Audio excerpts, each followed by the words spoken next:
Assalamualaikum warahmatullahi wabarakatuh.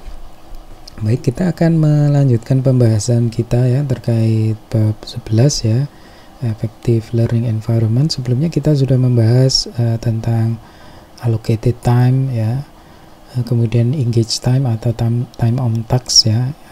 Nah, time on task secara efektif. Nah, sekarang kita akan membahas praktek manajemen kelas yang efektif. Nah, ada dua komponen utama ya dalam praktek manajemen kelas yang efektif.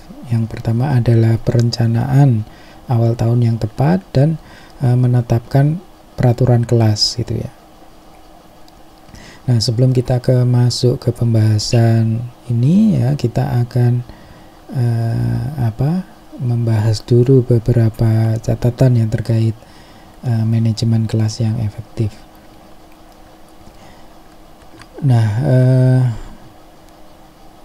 prinsipnya sebenarnya dengan perencanaan proses pembelajaran itu ya, walaupun prosesnya itu sangat dasar ya, sangat simple ya, itu terbukti menghindari kemunculan masalah kedisiplinan itu. Nah, ini termasuk ya di dalamnya adalah mengawali perkuliahan dengan baik ya.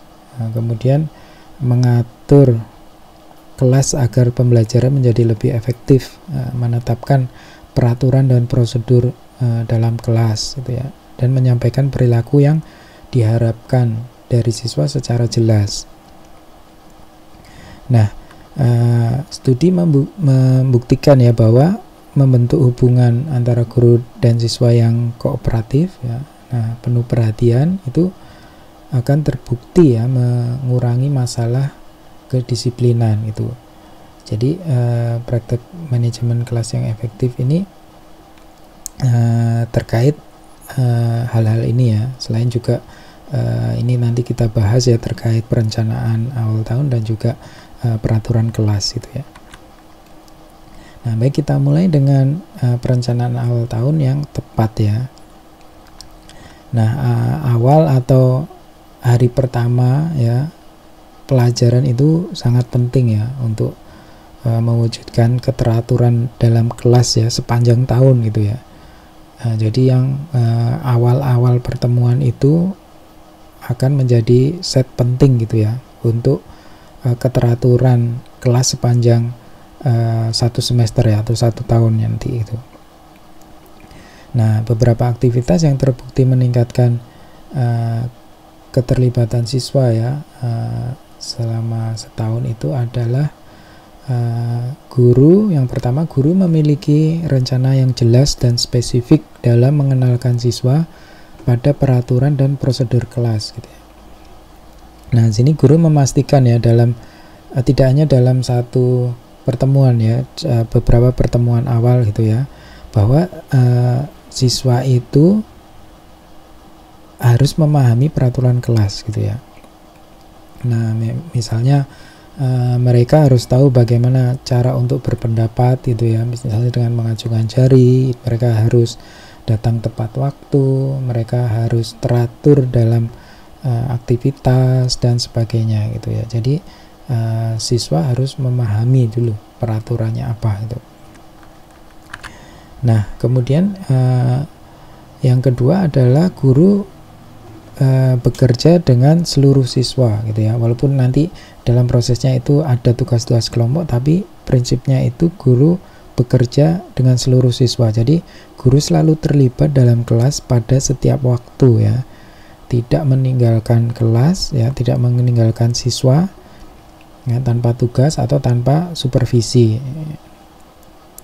Nah, ini yang sering terjadi itu guru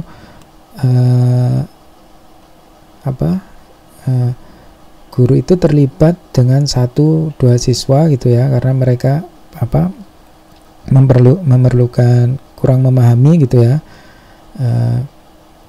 kurang memahami, tapi kemudian siswa lainnya itu terabaikan gitu ya. Jadi di sini guru tidak boleh terlibat ke 1 atau 2 siswa khusus ya, kecuali ketika siswa lainnya itu sudah memiliki tugas tertentu yang harus dikerjakan itu. Oke. Nah, juga selanjutnya adalah bahwa guru itu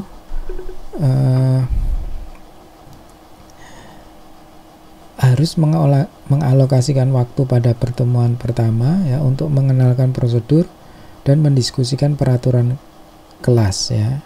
Nah, di sini juga bisa melibatkan siswa untuk mengusulkan peraturan mereka sendiri gitu. Nah, guru kemudian selanjutnya mengingatkan ya peraturan tersebut setiap hari ya, paling tidak dalam minggu pertama pelajaran itu. Oke, nah kemudian yang keempat adalah guru mengajarkan pada siswa ya prosedur-prosedur yang spesifik gitu ya. Jadi spesifik tidak hanya secara umum, misalnya kalian kalau berjajar harus rapi gitu ya, tapi juga di spesifik ditunjukkan nih caranya berjajar seperti ini gitu ya. Harus di role play kan gitu ya. Itu jadi yang prosedur yang spesifik gitu ya. Misalnya lagi mengajarkan siswa untuk merespon ya sinyal tertentu ya, seperti bunyi bel, lonceng yang harus direspon dengan perhatian siswa gitu ya. Jadi disampaikan prosedur spesifik, kalau saya membunyikan bel ini berarti kalian harus semua perhatian tertuju kepada saya sebagai guru gitu misalnya. Oke. Nah, kemudian juga guru memberikan aktivitas yang sederhana ya, bisa dinikmati siswa pada pertemuan pertama pelajaran gitu ya. Nah, ini termasuk materi pada pertemuan pertama itu disiapkan dengan baik ya, disampaikan dengan jelas ya, bervariasi ya. Guru juga mengajak siswa beraktivitas sejak awal pertemuan ya, memberikan mereka instruksi prosedur cara-cara tadi dengan bertahap ya, menghindari menyampaikan terlalu banyak informasi pada suatu waktu gitu ya.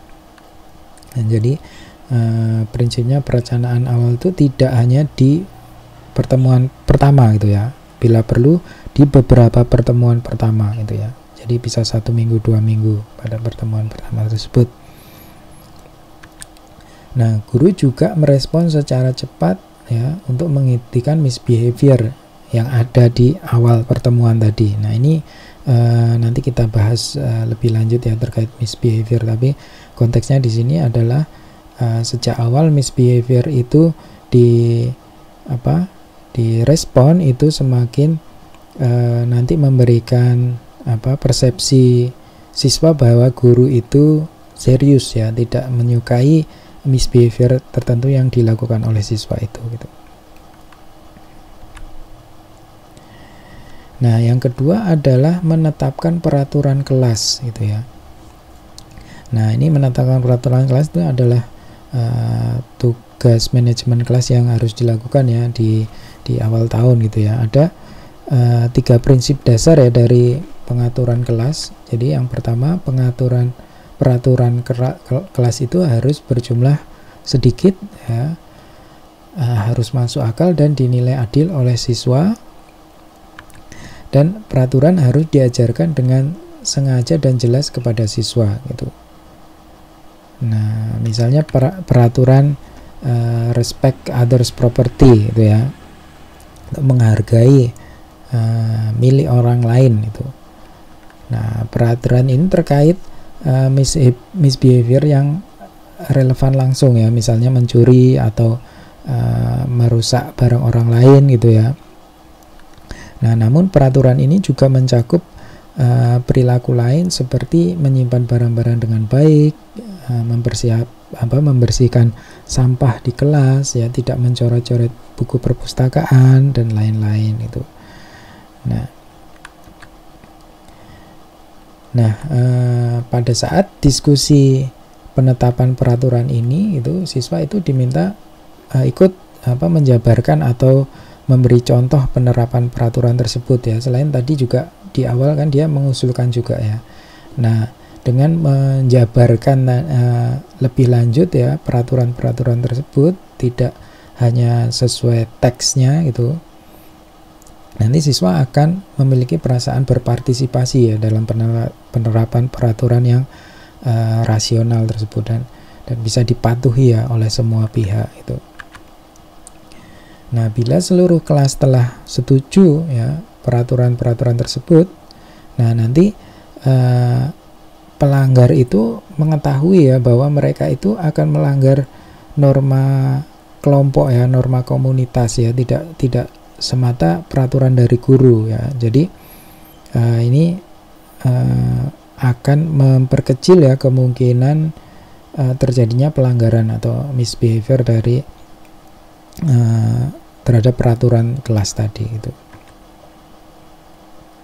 Nah, beberapa contoh peraturan yang umum ya, be courteous ya to others ya, bersikap sopan ya terhadap sesama ya. Peraturan ini menghindari nanti interupsi teman lain gitu ya, berbicara sesuai urutan gitu ya, sesuai giliran ya, tidak menggoda teman, menertawakan teman ya, orang lain, bullying, berkelahi dan sebagainya gitu ya.